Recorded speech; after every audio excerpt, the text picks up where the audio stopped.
to a young man who I think is Exhibit A for those who question whether or not the DREAM Act belongs on the Defense Authorization Bill, and for any who question whether or not the DREAM Act is in the best interest of the future of the United States of America. Cesar Vargas was brought to the United States at the age of 5 by his parents from Mexico, at the age of 5. He grew up in the New York area in Brooklyn, where he attended high school, graduated from college without any federal assistance because, being undocumented, he didn't qualify for federal assistance. He enrolled in the City University of New York Law School, where he's now in his 3rd year.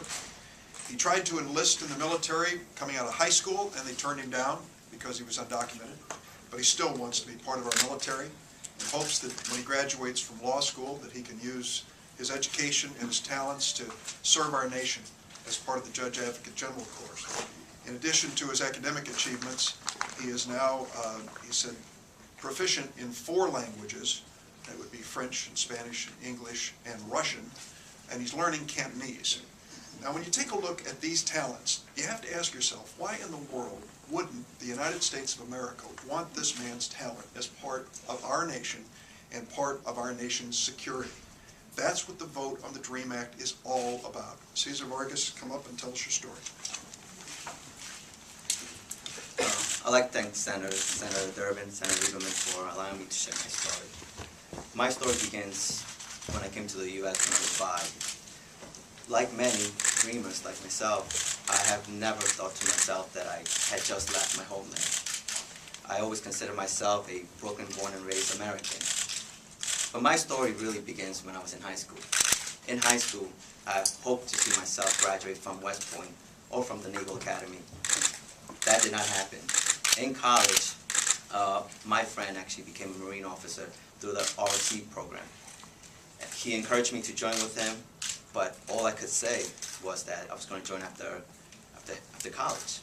That did not happen. After 9/11, like many Americans, like myself that I consider myself one, the duty to serve became more personal. Fruitlessly, I contacted various recruiting offices, only to hear the same painful words. We do not accept individuals without legal status. In fact, I still have the pamphlet from 2007 from the Marine Officer Program to remind myself that one day I will be a Marine officer. But a decade later, I'm still trying to serve my country. And once again, I'm knocking on the door of the military. And I feel I am close today. But now, I'm a high school graduate, a college graduate, and now a 3rd-year law student at the City University School of Law. I have a 3.8 GPA. I speak the language, as Senator Durbin said. I'm active in and out of law school in my community. I'm the captain of my soccer team. And yet, that means nothing. That means 0. Without the DREAM Act, I'm relegated to a mere shadow. And I have no doubt that after law school, I know I can make the big bucks. I know after law school, I am more than confident that I can beat out the competition and get a nice, cozy corporate job. But that's not me. In fact, I actually been referred to guaranteed employment positions abroad. But, I don't know about you, but I don't want to go to Canada.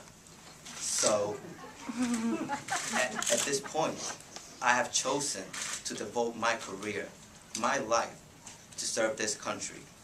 So whether it's a military lawyer in the JAG Advocate Corps, or as an infantry officer or an intelligence officer leading other Marines, I want the opportunity to earn, and I emphasize this, the opportunity to earn my place next to the great heroes that have fought and continue to fight to defend our country and to defend the principles that are embedded in our Constitution.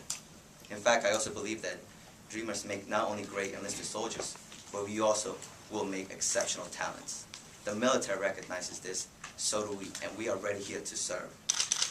Yes, my birth certificate says Mexico. Fine. But my DNA, my soul, embody the principles of the citizen soldier, the American citizen soldier. Courage, loyalty, and sacrifice.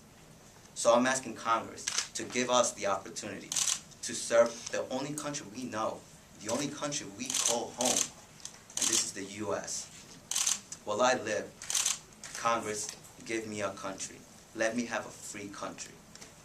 And all that I am, all that I have hoped to be, I'm putting in this moment.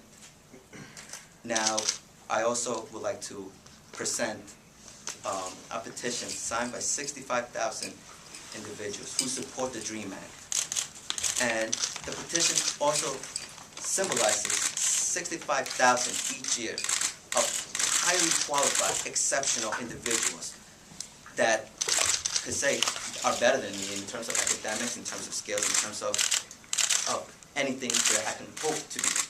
But they can't. They can't even serve the military. They can't even serve the country. They only know they are truly Americans. And I hope to see them serve next to them and join the ranks of the greatest military in the world.